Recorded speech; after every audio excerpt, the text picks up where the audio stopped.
যখন মেরাজে যাচ্ছিলেন একটা সার্টেন লেভেল যে একটা নির্দিষ্ট জায়গায় যে সাইয়েদনা জিব্রাইল বললেন, ইয়া রাসূলুল্লাহ, আমি আর উপরে যেতে পারবো না, আমার খেলা এই জায়গায় শেষ, নবী আপনার খেলা এখন শুরু। সুবহানাল্লাহ। ও নবী, এই জায়গার নাম সিদরাতুল মুনতাহা, এটা সীমান্ত বৃক্ষ, এটা হচ্ছে বর্ডার এরিয়া। কি এরিয়া? এটা হলো বর্ডার এরিয়া, এখানে আমার খেলা শেষ। আজীবন আমি এই জায়গায় এসে কান পেতে আল্লাহর অর্ডার শুনেছি, আর ওই অর্ডার তামিল করার জন্য দুনিয়াতে নেমেছি। আমি জিব্রাইলের উপরে যদি 1 ইঞ্চি উপরে ওঠার চেষ্টা করি, আমার শত শত পাখাগুলোকে জ্বালিয়ে ছাই করে দিবে কে? সাইয়েদনা জিব্রাইল আর উপরে যেতে পারে নাই। যেখানে সাইয়েদনা জিব্রাইলের খেলা শেষ, ওইখানে বিশ্বনবীর খেলা শুরু হয়েছিল। কোন সুবহানাল্লাহ। তার মানে মানুষ যখন উপরে ওঠে, এত উপরে উঠে যায়, ফেরেশতাদেরকেও হার মানিয়ে ফেরেশতাদের উপরে চলে যায়। আবার মানুষ যখন নিচে নামতে শুরু করে, শয়তানকেও হার মানিয়ে নিচে চলে যায়। ঠিক কিনা? তার মানে হাইয়ার হলে সব দিক দিয়ে হাইয়ার, হাইয়েস্ট তো অল ক্রাইটেরিয়াতে সে হাইয়েস্ট, লোয়েস্ট তো অল ক্রাইটেরিয়াতে সে লোয়েস্ট। মানুষ ভালো হলে এর চেয়ে ভালো আর হয় না, মানুষ খারাপ হলে তার চাইতে খারাপ আর হয় না। এজন্য আল্লাহ বললেন, সুম্মা রাদাদনাহু আসফালা সাফিলিন। মানুষকে যেমনি আমি সুন্দর আকৃতি দিয়ে তৈরি করেছি, আবার ওই মানুষকে আমি আল্লাহ নিম্নগামী করেছি। যেটা উপরে ওঠে ওইটা আবার নিচেও নামা লাগে। ঠিক কিনা? কোন কোন তাফসীরে মুফাসসিরিনে ইকরাম বলেছেন, আসফালা সাফিলিন দিয়ে বার্ধক্যকে বোঝানো হয়েছে। যৌবনে মানুষের চেহারার সৌন্দর্য বেড়ে যায়। যৌবন যখন ঠিকরে পড়ে, একজন তাগড়া যুবক, তার চেহারার মধ্যে যে সৌন্দর্য, ওই ছেলেটাই যখন বুড়ো হয়ে যায়, তার চেহারার দিকে কেউ তাকাতে চায় না।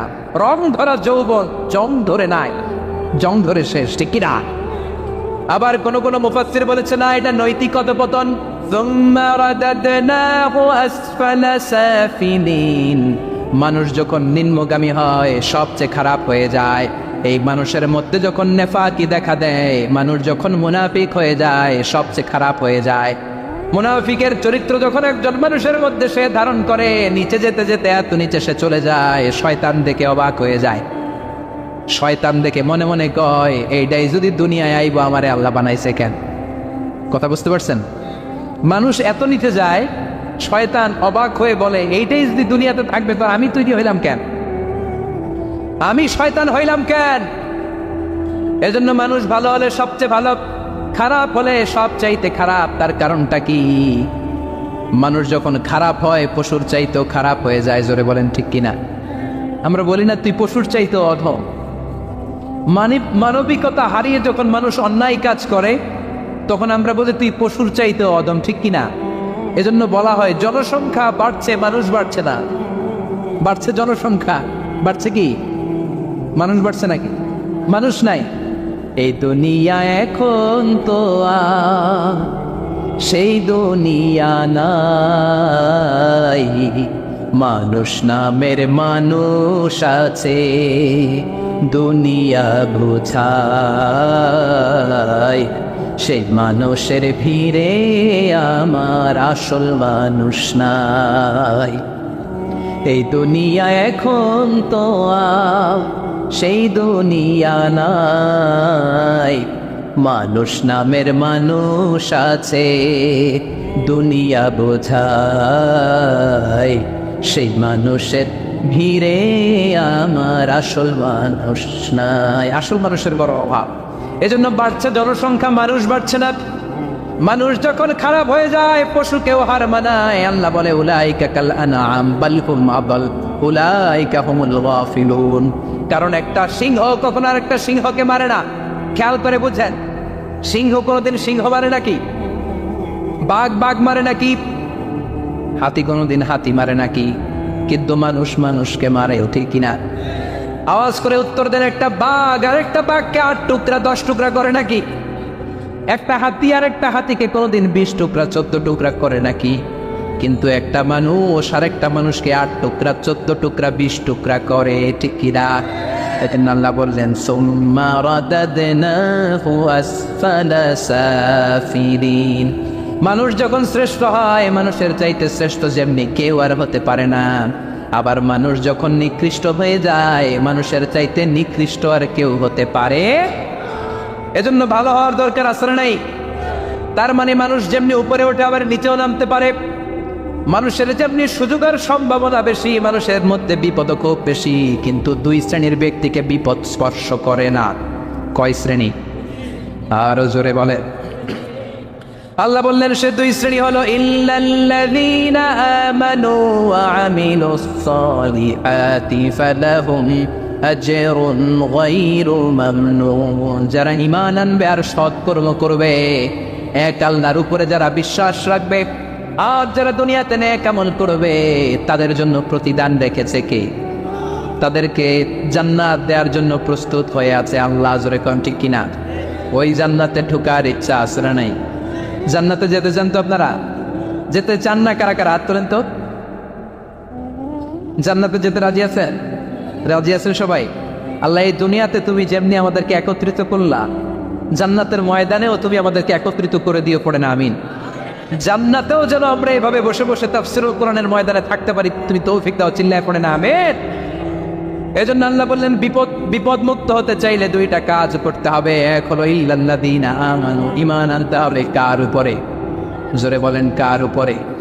ঈমানের পথে অবিচল থেকে আমার মরণ যেন হয়, তোমারই কাছে মিনতি আমার, তোমারই কাছে মিনতি আমার, মহামহিম দয়াময়। ঈমানের পথে অবিচল থেকে আমার মরণ যেন হয়, পড়েন আমি আর জোরে আমিন। এজন্য আল্লাহ বললেন প্রথম শর্ত হলো ঈমান আনতে হবে। ওই ঈমানের মধ্যে শিরকের মিশ্রণ থাকতে পারবে না। শিরক ছাড়া পাক্কা মুমিন হয়ে যদি আমার দরবারে আসো, জান্নাতুল ফেরদাউসের দরজা তোমার জন্য খুলে দিবে কে? দুই নম্বরে ওয়া আমিলুস সালিহাত, নেক আমল যদি করতে পারো, ঈমান আর নেক আমল, এই দুইটার গ্যারান্টি যদি দিতে পারো, জান্নাতের গ্যারান্টি দিবে কে?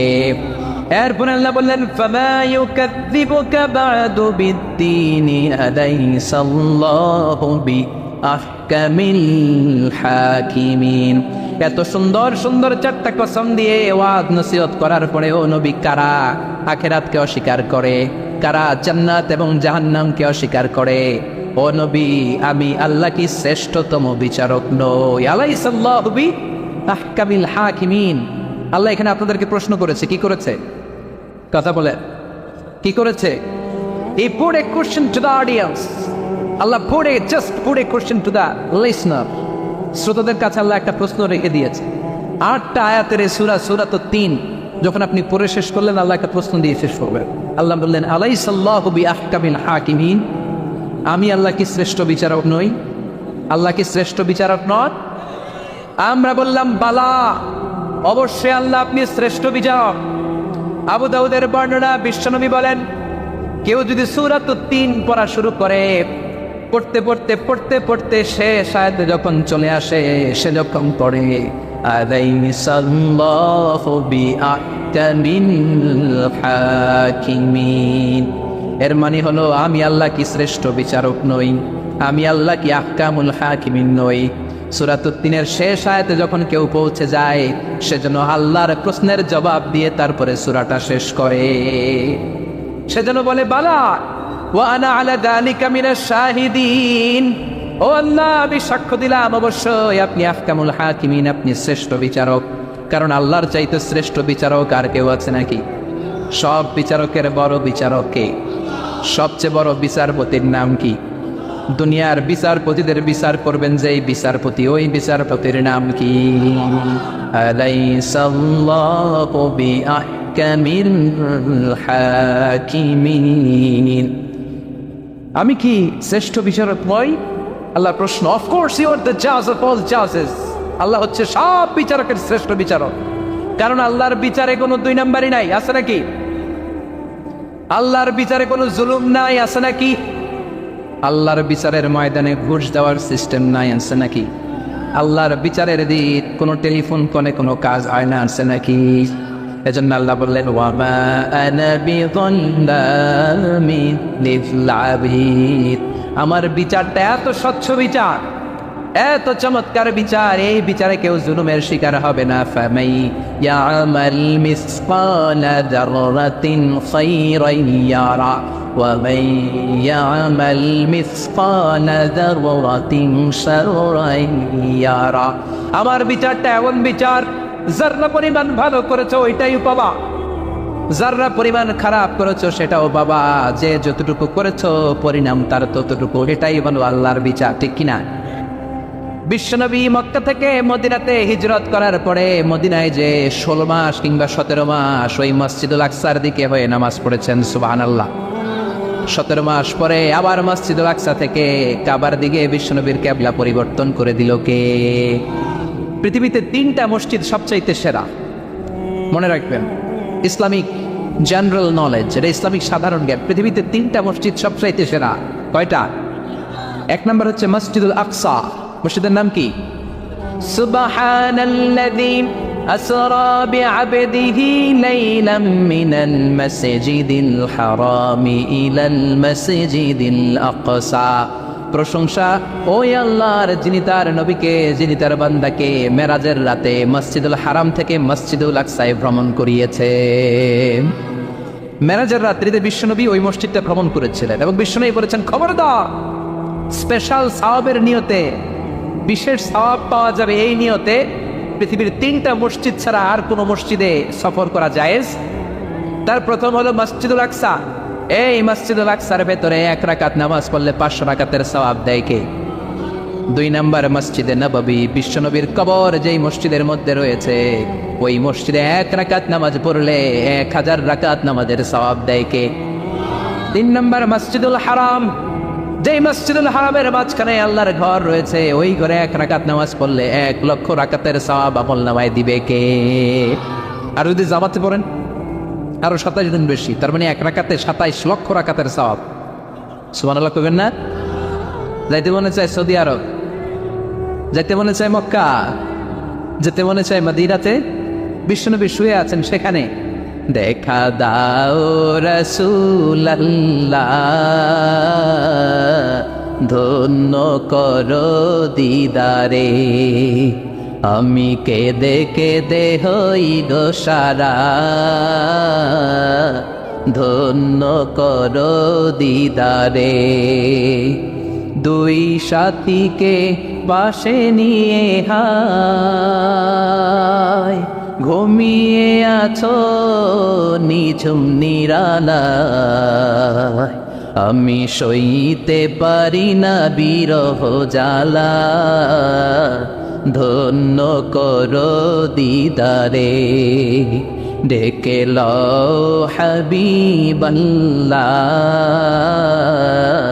ধন্য করো দিদারে। পড়েন আমিন। অসাধারণ কথামালা এই গানের, কিন্তু সামান্য একটু সমস্যা আছে। বিশ্বনবীর কাছে দিদার চাওয়া যায় না, দিদার চাইতে হবে কার কাছে? দেখা দাও মাবুদ আল্লাহ, ধন্য করো দিদারে, আমি কেঁদে কেঁদে হই গো সারা, ধন্য করো দিদারে। পড়েন আমিন। এজন্য বিশ্বনবীর দিদার আল্লাহর পক্ষ থেকে অনেক বড় নেয়ামত, কিন্তু দিদার বিশ্বনবী দিতে পারে না। দিতে পারে কে? বিশ্বনবী স্বপ্ন যুগে কাকে এসে ওনার নুরানি চেহারাটা দেখাবেন, এটা বিশ্বনবীর সিদ্ধান্তে নয়, একজনের সিদ্ধান্তে। তিনি কে? এজন্য বলতে হবে ডেকে লও মাবুদ আল্লাহ। চিল্লায় কোন ঠিক কিনা?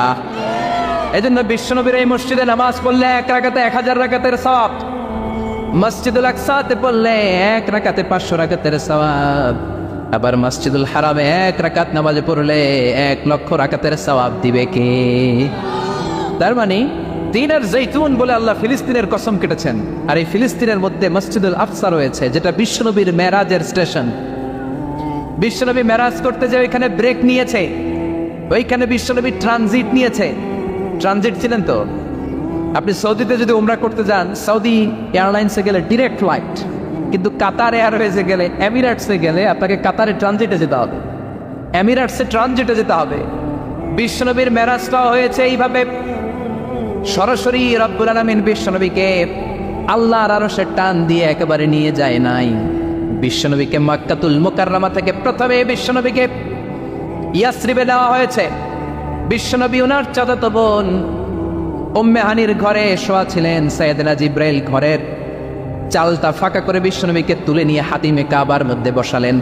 বিশ্বনবীর গলার নিচ থেকে শুরু করে নাভি পর্যন্ত এক টান দিয়ে ছিঁড়ে ফেললেন। বিশ্বনবীর কলিজাটাকে বের করলেন, জামজামের পানি দিয়ে বিশ্বনবীর কলিজাটাকে ধৌত করলেন। আবার কলিজা ঢুকিয়ে দিয়ে সেলাই করে দিলেন। বিশ্বনবীর পুরো জীবনীতে শুধুমাত্র কেবলমাত্র কয়েকজন সাহাবা বিশ্বনবীকে উদম গায়ে দেখেছে, মানে খালি গায়ে দেখেছে। যে সমস্ত সাহাবারা বিশ্বনবীকে খালি গায়ে দেখার সুযোগ পেয়েছে তারা বলেছে, আমরা বিশ্বনবীর গলা থেকে নাভি পর্যন্ত এই জায়গায় সেলাইয়ের দাগ দেখতে পেয়েছি। সাইয়েদনা জিব্রাইল গলা থেকে নাভি পর্যন্ত কেটে কলবটা বের করে জামজামের পানি দিয়ে ধুয়ে আবার সেট করে দিলেন। এরপর সেলাই করে দিলেন। এটাকে বলে শাক্কে সাদার, সিনা চাক। কি বলে? ডাক্তারি ভাষায় বলে ওপেন হার্ট সার্জারি। নাম শোনেন নাই? বিশ্বনবীর পুরো জিন্দেগিতে 2 বার এরকম ওপেন হার্ট সার্জারি হয়েছে। আল্লাহু আকবার। মেরাজের রাতে হাতিমে কাবা থেকে ওপেন হার্ট সার্জারি করে বিশ্বনবীকে সাইয়েদনা জিব্রাইল উড়িয়ে নিয়ে গেলেন একটা মরুর প্রান্তরে, ঘুটঘুটে অন্ধকার। সাইয়েদনা জিব্রাইল বললেন, ও নবী এই জায়গায় দোয়া করেন। বিশ্বনবী দোয়া করলেন। দোয়ার পরে জিব্রাইলকে বললেন, ও জিব্রাইল কোন জায়গায় রেখে দোয়া করতে বললা? জায়গাটা তো চিনলাম না। সাইয়েদনা জিব্রাইল বলে, নবী গো, কিছুদিন পরে আপনার এলাকা থেকে আপনি বিতাড়িত হবেন।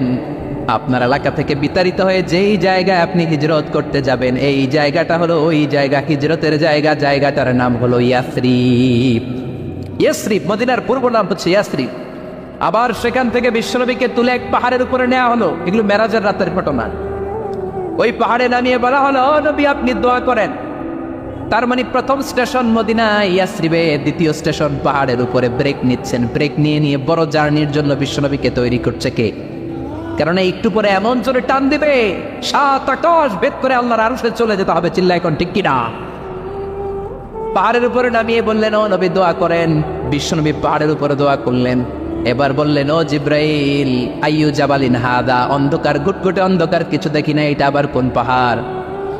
সাইয়েদনা জিব্রাইল বললেন, ও নবী এই পাহাড়টা হলো জাবালু মুসা, আপনার ভাই মুসার পাহাড়। এটা হলো তুর পাহাড়। তুর পাহাড়ের চূড়ায় এসেছেন। সেখান থেকে আরেক ব্রেক দিয়ে বিশ্বনবীকে মসজিদুল আকসাতে নেওয়া হয়েছে। যে মসজিদুল আকসা ফিলিস্তিনের ভূখণ্ডে অবস্থিত, যে মসজিদে 1 রাকাত সালাত আদায় করলে 500 রাকাতের সওয়াব আমলনামায় ঢুকিয়ে দিবে কে? আবার এই ফিলিস্তিন বিলাদুস শাম, এই শাম দেশ যেন তেন জায়গা নয়। 2টা বর্ণনায় পাওয়া যায় কিয়ামতের ময়দানটা হবে আরাফাতের ময়দানে। আবার আরেকটা বর্ণনায় পাওয়া যায় কিয়ামতের ময়দানটা হবে সিরিয়া, ফিলিস্তিন, এই শামের ভূখণ্ডের ময়দানে। পড়েন সুবহানাল্লাহ। সাইয়েদনা ঈসা আলাইহিস সালাম দাজ্জালকে হত্যা করার জন্য বাংলাদেশে নামবে না। দাজ্জালকে হত্যা করার জন্য সৌদি আরবেও নামবে না, মিশরেও নামবে না, ইরাকেও নামবে না, লেবাননেও নামবে না, আলজেরিয়াতেও নামবে না, তিউনিসিয়াতেও নামবে না, মরক্কোতেও নামবে না। সাইয়েদনা ঈসা আলাইহিস সালাম দাজ্জালকে হত্যা করার জন্য ফিলিস্তিনের দামেস্কের জামে মসজিদের সবচেয়ে বড় মিনারার পাশে 2 জন ফেরেশতার পাখার উপরে ভর করে জমিনে নেমে আসবেন। এই জায়গাটা অনেক গুরুত্বপূর্ণ জায়গা। আল্লাহ বলেছেন, বারাকনা হাওলা, এই পুরো এলাকাটাকে আমি বরকত দিয়ে ছেয়ে দিয়েছি। পড়েন আল্লাহু আকবার। আবার এই জায়গায় বিশাল একটা যুদ্ধ হবে। ফিলিস্তিনের একটা শহর আছে আল গৌতা। এই গৌতা শহরে মুসলমানদের কেন্দ্রবিন্দু হবে। কিয়ামতের আগ দিয়ে যা যা ঘটবে সব এই ফিলিস্তিনে ঘটবে। এই জন্য 3 আর জাইতুনের কসম কাটার মধ্য দিয়ে ফিলিস্তিনের কসম কেটেছে কে? এই ফিলিস্তিনের বাইতুল লাহাম, যেটাকে বলে বেথেলহাম, এই বেথেলহাম সিটিতে ঈসা আলাইহিস সালামের জন্ম। সুবহানাল্লাহ পড়েন। মনে থাকবে কোন শহরে? বেথেলহাম। বেথেলহাম শহরে ঈসা আলাইহিস সালামের জন্ম। তার মানে আল্লাহ ঈসা নবীর জন্মস্থানের কসম কাটলেন। এরপরে আল্লাহ বললেন, ওয়াতুরে সিনিন, তুর পাহাড়ের কসম, সিনাই পর্বতের কসম। তুর পাহাড় হলো মিশরে, মিশর হলো মুসা আলাইহিস সালামের জন্মস্থান। আর ওয়াহাদাল বালাদিল আমিন, এই নিরাপদ শহরের কসম, মানে মক্কাতুল মুকাররমার কসম। মক্কা মুকাররমা কার জন্মস্থান? জোরে বলেন, আরো জোরে বলেন। বিশ্বনবীর জন্মস্থান। তিনজন বড় বড় পয়গাম্বর যেই তিন দেশে এসেছে, আল্লাহ তিনটা দেশের কসম কাটলেন। তিনটা বড় বড় শরীয়তের ধারক বাহক এই তিনজন নবী, উলুল আজমি মিনার রাসূল। এজন্য আল্লাহ বললেন ওয়াত-তিনি ওয়াজ-যাইতুনি ওয়া তুরি সিনিনা ওয়া হাযাল বালাদিল আমিন। তিন আর যাইতুনের কসম, মানে ফিলিস্তিনের কসম। ওয়া তুরি সিনিন, তুর পাহাড়ের কসম, মিশরের সবচাইতে উঁচু পাহাড়, যেই পাহাড়ের চূড়ার উপরে উঠে সাইয়েদনা মূসা আলাইহিস সালাম সরাসরি আল্লাহর সাথে কথা বলেছেন। ওয়া কাল্লামাল্লাহু মূসা তাকলিমা, সরাসরি without any media, without any via, সাইয়েদনা মূসা আলাইহিস সালাম আল্লাহর সাথে কথা বলতেন। পৃথিবীতে চারটা আসমানি কিতাব সবচাইতে সেরা। এক হচ্ছে তাওরাত, দ্বিতীয়ত জাবুর, তৃতীয়ত ইনজিল, চতুর্থত কোরআন।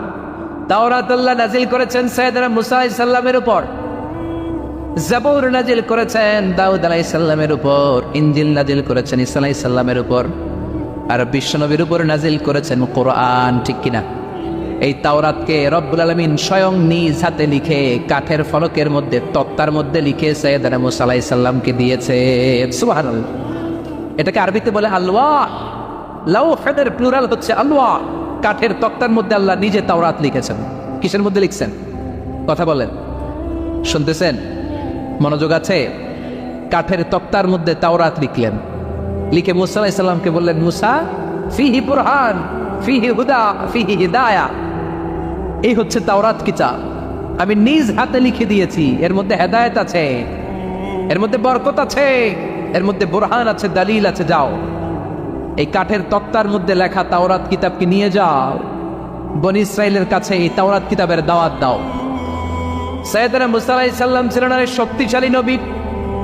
উনি ভাবলেন অল্প কয়েকটা তক্তা, কাউকে ডাকার দরকার নাই, আমার ভাই হারুন রে লাগবে না, আমি যথেষ্ট। আমার ভাই হারুন রে কষ্ট করে পাহাড়ের উপরে টেনে আনার দরকার নাই, 3-4টা তক্তা আমি নিজেই নিতে পারবো, নিজেই নিতে পারবো মনে করে সাইয়েদনা মূসা আলাইহিস সালাম আল্লাহর লেখা তক্তার উপরে যে তাওরাতের ফলক, এই ফলক ধরে টান দিয়েছে উঠানোর জন্য। আল্লাহ যেহেতু কিতাব দিয়েছে নিয়ে যায়, কিন্তু কি আজীব তামাশা, তক্তা ধরে কাঁধে তুলবে তো দূরের কথা, নাড়াতেই পারে না। সুবহানাল্লাহ, আসতে বলেন, নাড়াতেই পারেন। ওনার এত শক্তি, উনি এক থাপ্পড় মেরে ফেরাউনের বাবুর্চিকে ওই জায়গার মধ্যে দুনিয়া থেকে বিদায় করেছিলেন। এক ধাক্কা মারলে 10 জন 10 হাত দূরে যেয়ে পড়তো। উনি রেগে গেলে ওনার মাথার চুলগুলো টুপি আর পাগড়ি ভেদ করে উপরের দিকে এরকম খাড়া হয়ে দাঁড়িয়ে যেত। স্বয়ং মালাকুল মাউতকে থাপ্পড় মেরে চোখ কানা করে দিয়েছিলেন। এর কারণ মালাকুল মাউত মানুষের সুরাতে আসছিল, আর অনুমতি নেয় নাই। ঘরের মধ্যে ঢুকার আগে অনুমতির দরকার আছে না নাই? কি সুন্দর ইসলাম, হোয়াট এ প্রাইভেসি ইন ইসলাম। কত সুন্দর প্রাইভেসি ইসলাম আমাদেরকে শিখিয়েছে। আপনি ঘরে ঢুকবেন, অনুমতি নিয়ে ঢুকবেন। কার কথা? এক সাহাবী বললেন, নবী আমার ঘরে 2 ঘর। কয়টা? 2টা মাত্র রুম। এক রুমে থাকি আমি, আর এক রুমে থাকে আমার আম্মা জান। যেই আম্মা জানের বুকের দুধ খেয়ে আমি 10 মাস পেটের ভেতরে ছিলাম, 2 বছর বুকের দুধ খেয়ে বড় হলাম। আমার আম্মা জান থাকে এক রুমে, আমি থাকি আর এক রুমে। ও নবী, আমার মায়ের রুমে ঢোকার আগেও কি অনুমতি নেওয়া লাগবে নাকি? বিশ্বনবী বললেন, ও সাহাবা, আতুহিব্বু আন তারাহা উরিয়ানা, do you like to see your বাবা নেকেড? তুমি কি তোমার মাকে নেকেড দেখতে চাও? তুমি কি তোমার মাকে উলঙ্গ দেখতে চাও? সাহাবী বললেন, কাল্লা, কখনোই না। বিশ্বনবী বললেন, ইদান তাস্তাদিন, তোমার মাকে যদি উলঙ্গ দেখতে না চাও, তাহলে অবশ্যই অবশ্যই অবশ্যই তোমার মায়ের ঘরে ঢোকার আগে অনুমতি নিয়ে ঢুকবা। সুবহানাল্লাহ। মায়ের ঘরে ঢোকার আগে অনুমতি নিতে হবে। তাহলে ভাইয়ের ঘরে, বোনের ঘরে, ভাবির ঘরে, হ্যাঁ, ঢুকাই যাবে না। ভাবির ঘরে ঢোকা যাবে? কারো ঘরে ঢোকার আগে অনুমতি নিতে হবে। এটাকে বলে প্রাইভেসি। ইসলামী প্রাইভেসি কি গুরুত্ব দেয়? কারণ আপনি হয়তো এমন একটা সময় চলে যাবেন ঘরের ভিতরে, ঘরের ভেতরে আপনার আম্মা ওই সময় হয়তো হালকা পোশাক পরে, সিম্পল কোনো কাপড় পরে শুয়ে আছে, ঠিক কিনা? ওই পোশাকে সে আপনার সামনে আসতে চায় না। আপনি যখন নক করবেন, আপনি যখন সালাম দিবেন, পারমিশন চাইবেন, সে হয়তো ওনাকে ঢেকে চাদর পরে সুন্দর করে জামাটা পরে তারপরে আপনার সামনে আসবে। চিল্লায় বলেন ঠিক কিনা? এজন্য অনুমতি নিয়ে ঢোকা ফরজ।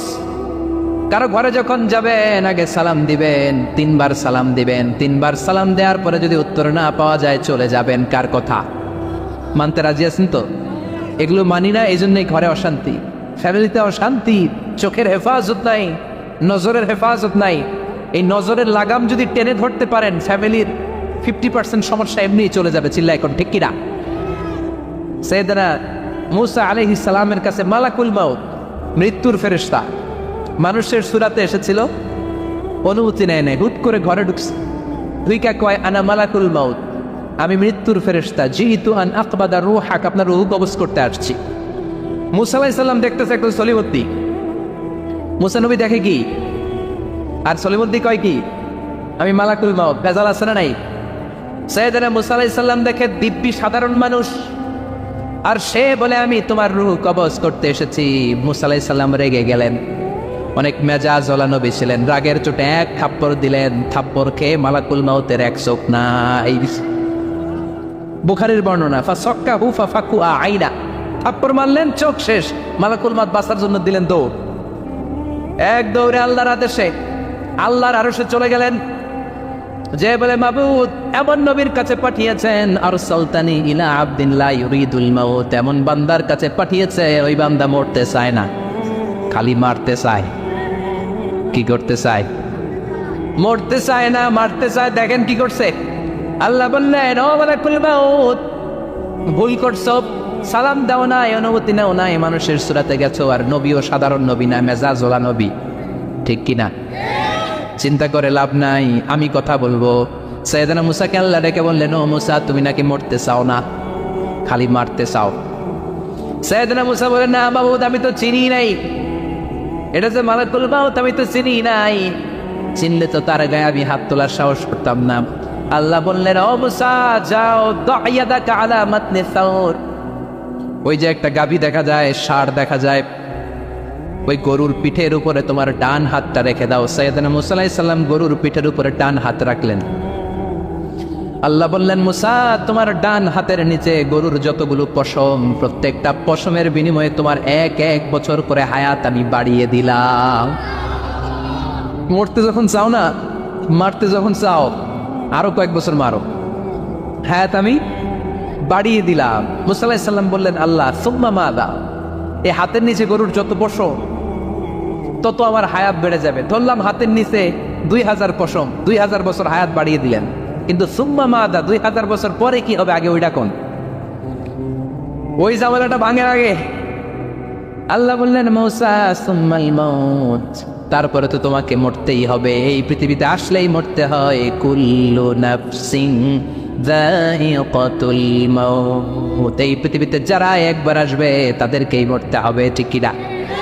সাইয়েদনা মূসা আলাইহিস সালাম বললেন, ফাল আনা, তাহলে আর দেরির দরকার নাই, এখনই আমাকে নিতে বলেন। সুবহানাল্লাহ। মালাকুল মাউত এসে মূসা আলাইহিস সালামের রূহ কবজ করে ফেললেন। এই মূসা আলাইহিস সালামের সাথে সরাসরি আল্লাহর কথা হতো এই তুর পাহাড়ের উপর, আর এই তুর পাহাড়ের নামে কসম কেটেছে কে? ওয়া তুরি সিনিন।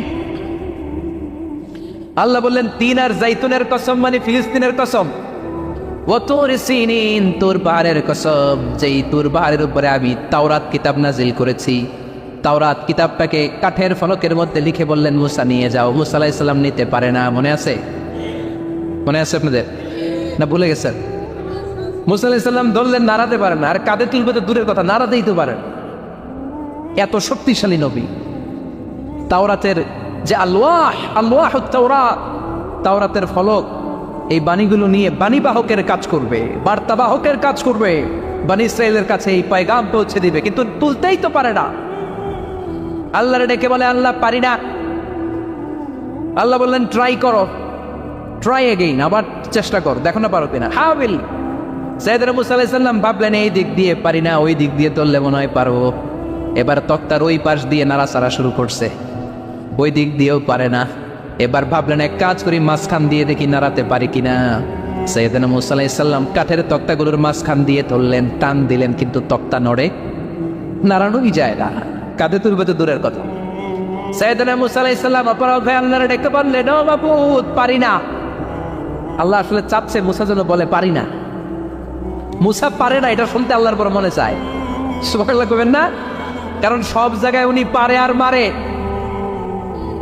আজকে সৈয়দনা মুসা আলাইহিস সালামের কণ্ঠে আল্লাহ শুনতে চায়, আল্লাহ আমি অপারগ, আমি পারি না। সৈয়দনা মুসা আলাইহিস সালাম বলে, আল্লাহ সৈয়দনা জিব্রাইলকে যদি বলে আমারে যদি একটু সাহায্য করে, আমার কাঁধে তুলে দিলে আমি নিয়ে বাড়িতে যাব।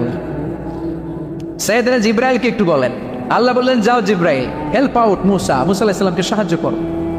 এবার সৈয়দনা মুসা আলাইহিস সালাম ধরলেন এইদিকে, সৈয়দনা জিব্রাইল ধরলেন এইদিকে। দুইজন মিলে তাওরাত লেখা কাঠের তক্তাগুলো উঠাতে চাইলেন, কিন্তু কি আজীব তামাশা, সৈয়দনা জিব্রাইলও পারে না। সৈয়দনা মুসা আলাইহিস সালাম বলেন, ও ভাই জিব্রাইল, চলো জায়গা চেঞ্জ করে তুমি এদিক দিয়ে ধরো, আমি ওই দিকে ধরি, আবার জোরসে টান মারো। দেশকামে কয় না জোরসে টান, এইও সিস্টেমে দুইজন মিলে টানে, কিন্তু নাড়াতেই পারে না। আগে তো হাতে নিবে, তারপরে কাঁধে তুলবে, দুইজনেও পারে না। গায়ে যত জোর আছে সাইয়েদনা মুসা আলাইহিস সালাম জোরসে টান দিলেন, যত জোর, সব জোরকে একসাথে করে তিনি টান দিয়েছেন। টানের চোটে দেহের প্রতিটা লোমকূপ থেকে ঘাম বেরোতে শুরু করেছে। টানের চোটে রক টান খেয়ে যাচ্ছে, কোমরের রক ছিঁড়ে যাওয়ার অবস্থা, কিন্তু কাঠের ফলকগুলো নাড়ানো যায়। সাইয়েদনা মুসা আলাইহিস সালাম বললেন, আল্লাহ জিব্রাইলও পারে না। জিব্রাইলের সাথে হাজার হাজার সহকারী ফেরেশতা, তাদেরকে একটু বলেন হেল্প করার জন্য। সুবহানাল্লাহ পড়েন। হাজার হাজার ফেরেশতা তুর পাহাড়ের উপর সবাই মিলে জোরে জোরে টান দেয়, জোরে জোরে টান দেয়। সবাই মিলে চেষ্টা করে তাওরাত লেখা ফলক এক প্রান্ত থেকে আরেক প্রান্ত কোনো জায়গা দিয়ে ধরে 1 ইঞ্চি নাড়াতে পারে না। এই অবস্থা দেখে আল্লাহ বললেন, ঘটনা কি? আল্লাহ পারি না। সাইয়েদনা মুসা আলাইহিস সালাম কি বলে? আল্লাহ পারি না। আল্লাহ বললেন, মুসা, এই ফলকগুলোর এত ওজন নয়, কাঠের এই তক্তাগুলোর এত ওজন নয়, কিন্তু এই কাঠের তক্তার মধ্যে যে বাণীগুলো লেখা হয়েছে, বাণীগুলো কার? এটা আমার বাণী, আমার কথা। এই জিনিসটা বোঝানোর জন্য আমি এটার ওজনকে ভারী করে দিয়েছি। এবার জিব্রাইলের সহকারী ফেরেশতা লাগবে না, জিব্রাইলের সহযোগিতা লাগবে না। তোমার গায়ে আমি যেই জোর দিয়েছি, টান দিয়ে দেখো সবগুলারে কাঁধে তুলে নিতে পারবা।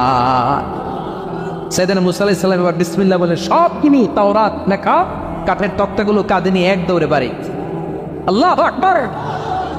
যেই পাহাড়ের উপর এই তক্তা টানাটানির ঘটনা ঘটেছে, পাহাড়টার নাম, এজন্য আল্লাহ বললেন, ওয়াত-তিনি ওয়াজ-যাইতুনি ওয়া তুরি সিনিন ওয়া হাদাল বালাদিন আমিন। তিন আর জাইতুনের কসম, তুর পাহাড়ের কসম। আবার তুর পাহাড়ের মধ্যে নূরের তাজাল্লি দিয়েছে কে? দোয়া মানে কি? চাওয়া, মাংনা, প্রার্থনা করা। কার কাছে যাব? চাওয়ার মতো চাইলে উনি দেয়। বিশ্বাস হয়? যার বিশ্বাস হয় তারে দেয়, যার হয় না তারে দেয়। উদু আল্লাহ ওয়া আনতুম মুকিনুনা বিল ইজাবা। এমন ভাবে আল্লাহর কাছে চাও যে তুমি নিশ্চিত আল্লাহ তোমার কথা শুনছেন, তিনি তোমাকে দিবেন। ঠিক কিনা? এই দোয়া একটা আর্ট, একটা শিল্প। এটা কি? একটা শিল্প। এই শিল্পটাকে আত্মস্থ করতে হয়, জানতে হয়, চাইতে জানতে হয়। চাওয়ার মতো চাইতে জানলে, দোয়ার মতো দোয়া করতে জানলে, দোয়া কবুল করে কে? আপনারা মিসাইল হামলা হয়, নাম শুনেছেন না? মিসাইল যখন অ্যাটাক করা হয়, তখন এটা লক্ষ্যবস্তুতে যে আঘাত হানে। দোয়ার মতো দোয়া করলেও এটা লক্ষ্যবস্তুতে যে ভেদ করে। সুবহানাল্লাহ পড়বেন না? কিন্তু চাইতে জানতে হবে। চাওয়ার মতো চাইলে আল্লাহ শোনে। এজন্য আমরা যখন ছোট একটা গান শুনতাম, মাওলা তোমায় ডাকতে জানি না, ডাকার মতো ডাকলে মাওলা কেমনে শোনে না।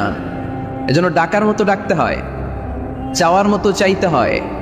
চাওয়ার মতো চাইলে তিনি শোনেন, তিনি আমাদের ফরিয়াদে সাড়া দেন, দেওয়ার জন্য তিনি প্রস্তুত 24/7, দিনের 24 ঘন্টা, সপ্তাহের 7 দিন, মাসের 30 দিন তিনি বসে আছেন।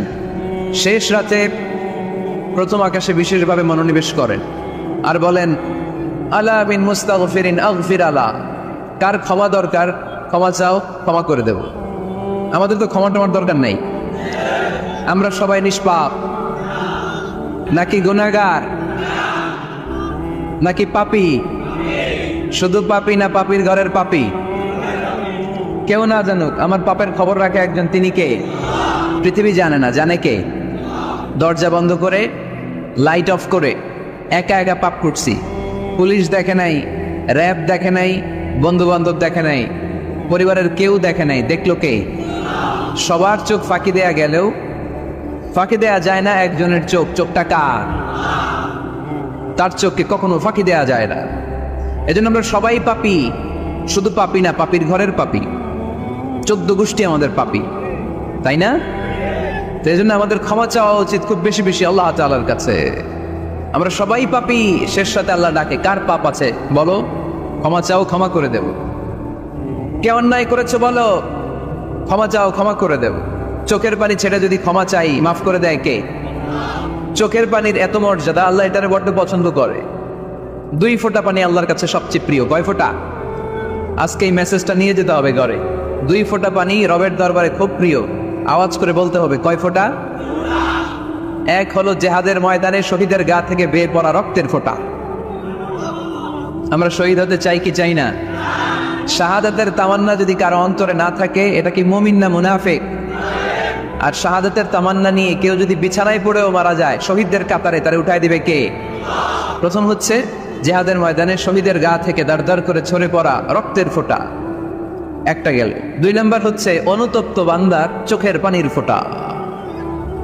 বান্দা যখন অনুতপ্ত হয়, তার ভুল বুঝতে পারে, অন্যায়কে উপলব্ধি করতে পারে, তখন সে জানামাজ বিছিয়ে রবের দরবারে হাজিরা দেয়, সিজদায় লুটিয়ে পড়ে কান্না শুরু করে দেয়।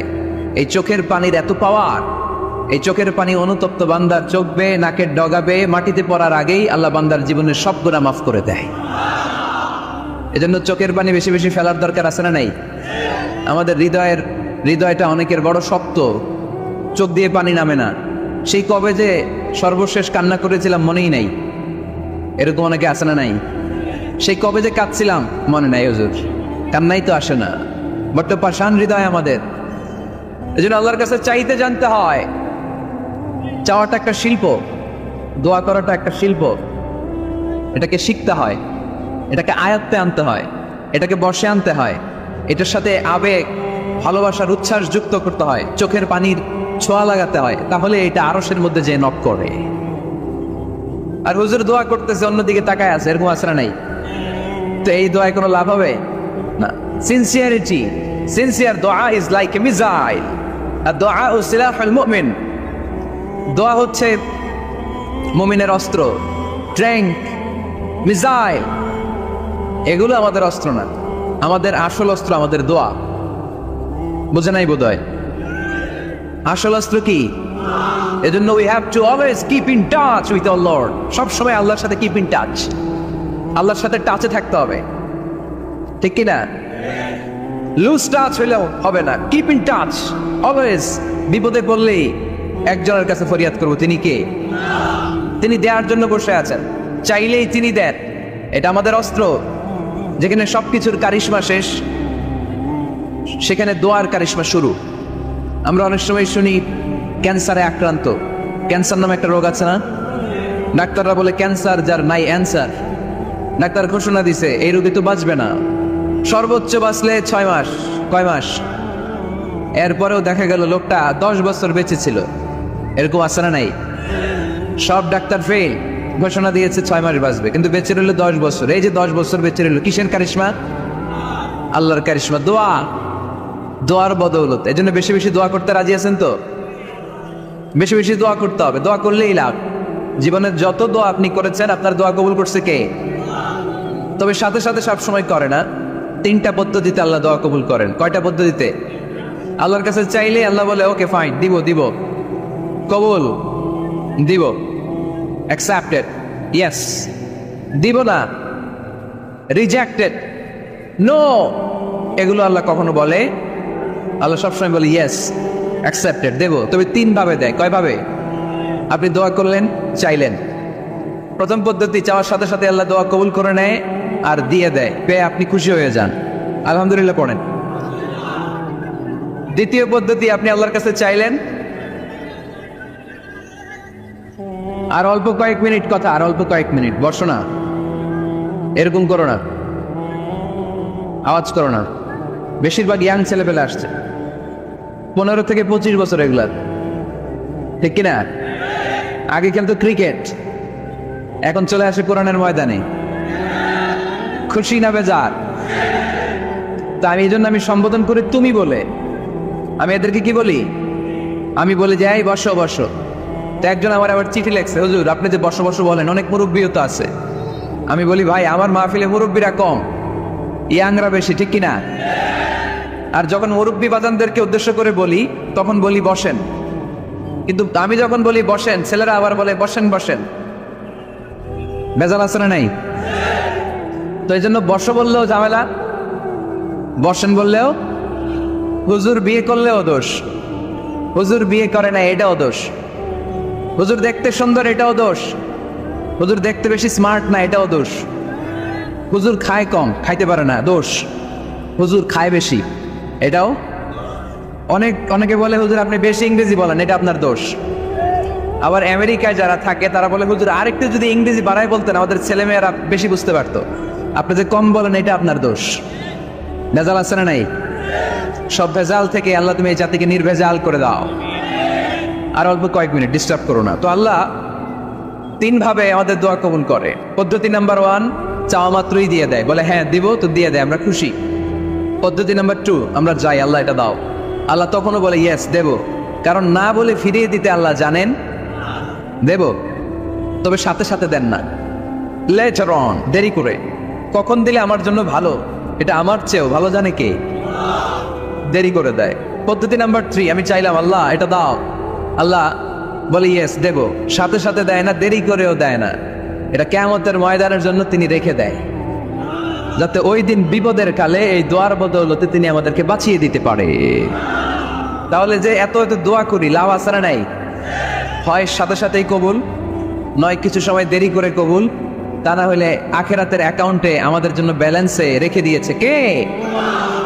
এজন্য আজকের এই মাহফিল তখনই সার্থক হবে যখন আমরা এই সিদ্ধান্ত নিতে পারবো যে আমরা চাইবো একজনের কাছে, তিনি কে? এবং চাইবো চাওয়ার মতো, যেহেতু এটা একটা শিল্প, আর্ট, এটাকে আত্মস্থ করতে হয়। চাওয়ার মতো চাইলে এটা কখনো মিস হয় না। এজন্য আমরা মন প্রাণ উজাড় করে আল্লাহ তাআলার কাছে চাইবো, শুধু নিজের জন্যই চাইবো, আশেপাশে আর কারোর জন্য চাইবো না। কেন? ওনার জন্য চাবো কেন? আমারটা আমি চাবো, ওনারটা উনি চাবে। কথা কন? অনেকে বলে হুজুর আমি আরেকজনের জন্য দোয়া করে কি লাভ, ওনারটা উনি করবে আমারটা আমি করি। এরকম একটা লজিক বা যুক্তি আছে না নাই? এটা ভুয়া যুক্তি, এটার কোনো গ্রাউন্ড নাই। কারণ আমার জন্য দোয়া করলে যেমনি লাভ, আরেকজনের জন্য করলেও লাভ। হাদিসে এসেছে কোন মুসলিম যদি ইয়াদউ লিআখিহিল মুসলিম বিযাহরিল গায়ব, তার কোনো ভাইয়ের জন্য যদি কেউ দোয়া করে, ওই দোয়াটা আগে আল্লাহ তার জন্য কবুল করে নেয়। কারণ সে দোয়া যাই করে পাশ থেকে ফেরেশতারা বলে ওয়ালাকা বিমিসলিন, ওয়ালাকা বিমিসলিন, তোমার জন্য এটা কবুল করুক। যেমন আপনি দোয়া করলেন আল্লাহ আমার এই ভাইটা অসুস্থ, আল্লাহ আমি দোয়া করছি আল্লাহ আপনি তারে সুস্থ করে দেন। ফেরেশতারা বলে আল্লাহ ওয়ালাকা বিমিসলিন, যিনি দোয়া করছে তার যদি কোনো রোগ বালাই থাকে আগে তারে সুস্থ করে দেন। আমি দোয়া করলাম আল্লাহ আমার এই ভাইটা হজে যেতে পারে না, আল্লাহ তুমি তারে হজে যাওয়ার তৌফিক দান করো। ফেরেশতারা বলে ওয়ালাকা বিমিসলিন, মানে আল্লাহ যিনি দোয়া করতেছে আগে তার হজের ফ্লাইটটা কবুল করো। লাভ আছে না নাই? এজন্য নিজের জন্য দোয়া করলেও লাভ, পরের জন্য দোয়া করলেও লাভ। কোন সময়ে কি দোয়া করবেন কোরআনে আছে না নাই? আল্লাহর নবীরা এগুলো আমাদেরকে সব শিখিয়ে গিয়েছে। সাইয়েদনা আদম আলাইহিস সালাম ভুল করে গন্ধম খেয়ে ফেললেন, আল্লাহর কাছে কাঁদতে শুরু করলেন, শত শত বছর চোখের পানি ছেড়ে উনি কাঁদলেন। আর একটা দোয়া আমাদের জন্য রেখে গেলেন যে আমরাও আদম জাত, বানি আদম, আমরাও যদি ভুল করি আমরাও যেন এই দোয়াটা পড়ে কেঁদে কেঁদে আল্লাহর কাছে ক্ষমা চাইতে পারি, ঠিক কিনা? সাইয়েদনা আদম আলাইহিস সালাম ভুল করে ফেললেন, আল্লাহর কাছে চোখের পানি ছাড়লেন, অনুতপ্ত হলেন আর দোয়া করলেন রব্বানা যালামনা আনফুসানা ওয়া ইল্লাম তাগফির লানা ওয়া তারহামনা লানাকুনান্না মিনাল খাসিরিন। আল্লাহ ভুল করেছি, অপরাধ করেছি, অন্যায় করেছি, তুমি যদি মাফ না করো কেউ মাফ করার নাই, ঠিক কিনা? এভাবে ভুল হয়ে গেলে ক্ষমার রাস্তা খোলা। অনেকে রাস্তা বন্ধ করে দেয়, ভয় দেখায়, আয় আয় তুই তো কাফের, তুই তো জাহান্নামী, এরকম আছে না নাই? বনি ইসরাইলের যুগে এক আল্লাহর ওলি, তার পাশে থাকতো এক বেনামাজি। ঘর থেকে বের হইলে বেনামাজিরে দেখলে বলতো এই জাহান্নামী। বিকেল বেলায় করে আসার সময় কিরে জাহান্নামী, আবার দেখা হইলে এই তুই তো জাহান্নামী, খালি ডাক দিত জাহান্নামী বলে। কিয়ামতের দিন আল্লাহর ওলিরে আল্লাহ ডাকবে, আল্লাহ ডেকে বলবে এই তুমি যারা জাহান্নামী বলে ডাক দিছো, কে জাহান্নামে যাবে আর কে জান্নাতে যাবে এই ডিলারশিপকে আমি দুনিয়ায় তোমারে দিছিলাম, তো তুমি ওরা জাহান্নামী কেন বললা?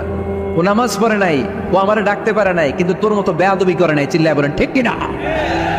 আজকে ওরে আমি জান্নাতে দেব, তোরে জাহান্নামে দেব। খবরদার, কাউরে জাহান্নামী বলার আগে 1000 বার ভেবে নিবেন। কে জান্নাতে কে জাহান্নামে কেউ জানে না, একজন ছাড়া, তিনি কে? সবাই যদি জান্নাতে যায়, জান্নাতে তো ঠেলাঠেলি হবে আজকের মতো, ঠেলাঠেলি হবে না? সর্বশেষ জাহান্নামের আগুনে 1000 বছর পুরে যে লোকটা জান্নাতে যাবে, তার জান্নাতের সাইজ হবে এই পৃথিবীর 10 গুণ। জান্নাতের এক একটা যে দরজা হবে, বিশ্বনবী বললেন মা বাইনা মক্কা তাওয়া হাজার, সৌদির মক্কা শহর থেকে বাহরাইনের 1000 শহর যত লম্বা, যা ঠিক তত লম্বা। সেই হিসাবে এক ধাক্কায় কয়েক হাজার কোটি জান্নাতি একবারে ঢুকবে। আমরা আমাদের দরজা দিয়ে, ঘরের দরজা দিয়ে একসাথে কয়জন ঢুকি? বড় জোর 2 জন, তার চেয়েও ধাক্কাধাক্কি করে সর্বোচ্চ। জান্নাতের এক একটা দরজা দিয়ে এক ফাউজে একবারে ঢুকতে পারবে কয়েক হাজার কোটি বানি আদম। তো ওই জান্নাত যদি আল্লাহ সবাইরে দেয়, আমার কোনো সমস্যা আছে? এজন্য ইবাদত নিয়ে যেন আমরা কখনো অহংকার না করি, ইলম নিয়ে যেন কখনো অহংকার না করি, আমরা যেন বিনয়ী হই, আমরা যেন নিচু হই। কেউ নিচু হতে চাইলে আল্লাহ তারা টেনে ওঠায়, আর কেউ উপরে উঠতে চাইলে আল্লাহ থাপ্পড় মেরে জামিনে কেটে দেয়, চিল্লায় বলেন ঠিক কিনা? সাইয়েদনা আদম আলাইহিস সালাম ভুল করলেন, ক্ষমা চাইলেন, ক্ষমা করে দিল